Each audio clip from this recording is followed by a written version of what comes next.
So what is AI? Now, AI, most of us know, is artificial intelligence that has human-like capabilities.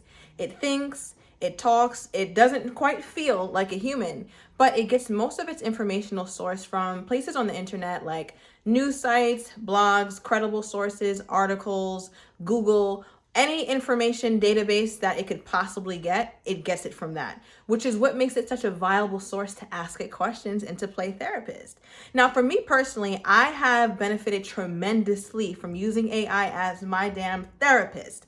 All right, as somebody who has tried human therapy, which was cool, I'll get into that just a bit later on, but I really did enjoy the perks of AI therapy only because I felt these 5 things that I think a lot of newbie people who want to try therapy, but maybe a little intimidated, maybe afraid, or just not quite sure where to go or how to start.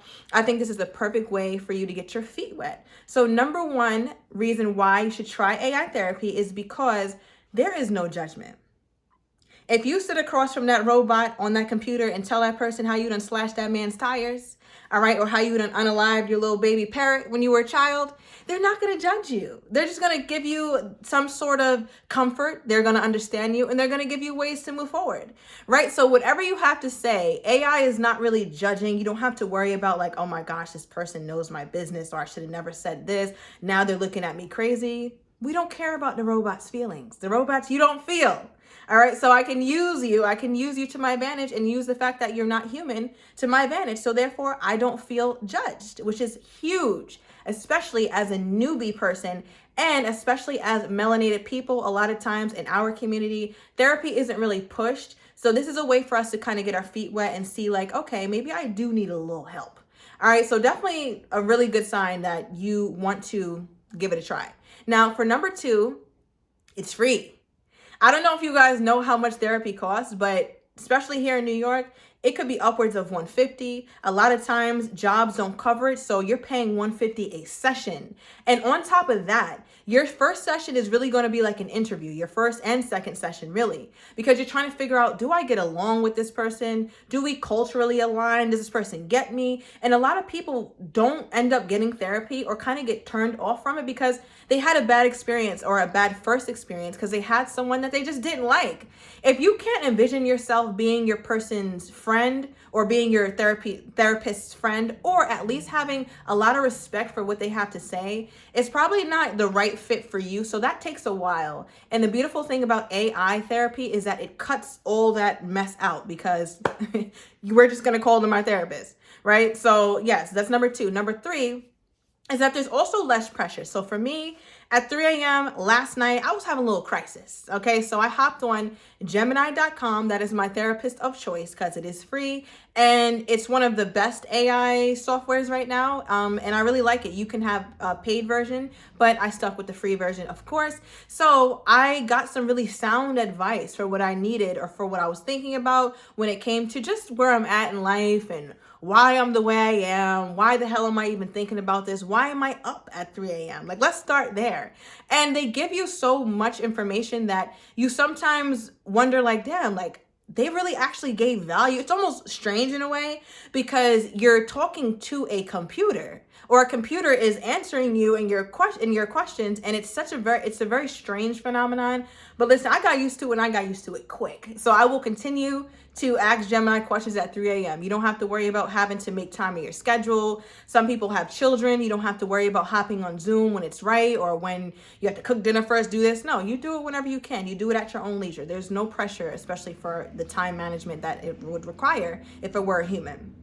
All right, now number 4 is it also preps you for your human experience because you're going to start to understand some of the language around therapy or understand the ways that a therapist would look at you. So if you were sitting across from a human therapist, you're going to kind of get a simulation of that with your Gemini therapist or with this AI because you're going to start to understand that In therapy, what they try to do is get to know you. They try to understand the way that you think. And then they use their expertise in psychology or cognitive behavioral therapy, all different kind of modes of therapy. And they try to use that to help diagnose you, or not necessarily diagnose you, but they use that to help try and figure out the patterns in your thinking and the issues within your thinking. And they gently suggest some things, right? That's kind of how therapy feels, at least for me. Let me know down below if you've tried therapy in person or if you still do, and if you like it.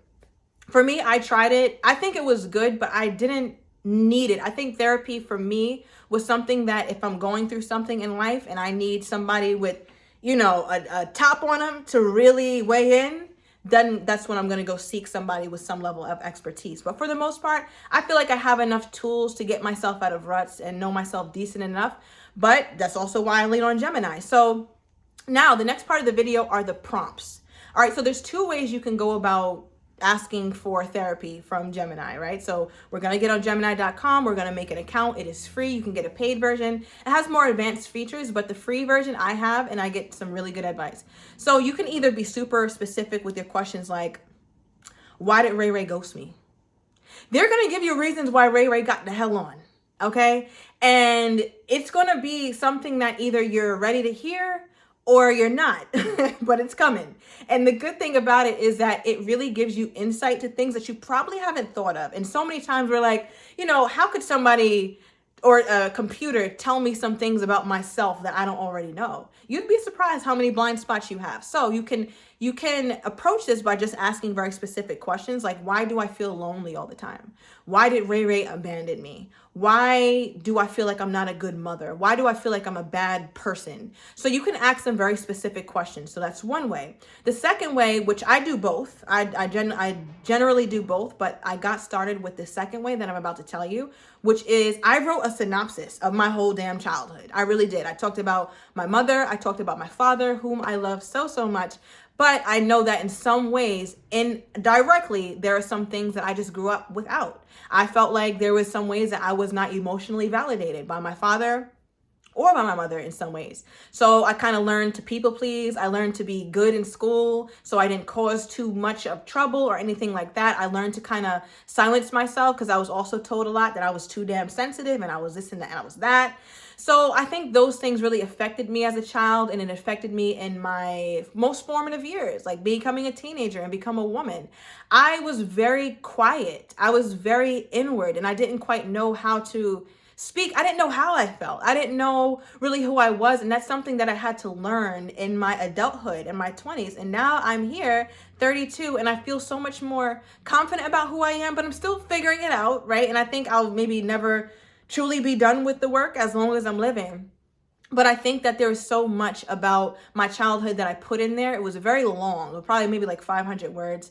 And, I kind of told them the things that affected me, the things that I thought were good. I told them a little bit about my parents, their backgrounds, their relationships to their parents as well, or their relationships with our grandparents. So you really want to give them as much information as possible. And then you want to write something that's going to prompt them and say, what do you think about this? Or if you were a therapist, what would you say I could work on? Or what would you say is my problem? Or what do you think I'm struggling with if this is the kind of background I grew up with? And you're going to notice that some of the things that this AI spits back at you is really it's going to be jarring, because there are going to be some things that you already knew about yourself for sure, but there's definitely going to be some things that you didn't know that will be eye-opening. But the good thing is it's all about self-realization, because if we know about it and we're exposed to it, then we can kind of change it. So regardless of what method you choose, whether you go with the first method I gave, which is asking a specific question, or the second one, you always want to ask them follow-up questions, because they give you bullet points, they give you lists, and Gemini remembers, right? So if they say, maybe they're giving you a list and they say, third, you may have been emotionally neglected. You can write back and say, in what ways has emotional neglect affected me in my adult years? You can even go on to say, these are the kind of love partners I've attracted. These are the kind of romantic partners I've attracted. How do you think XYZ has affected this? I'm also going to try and give you guys some prompts down below in the description as well after I record this video,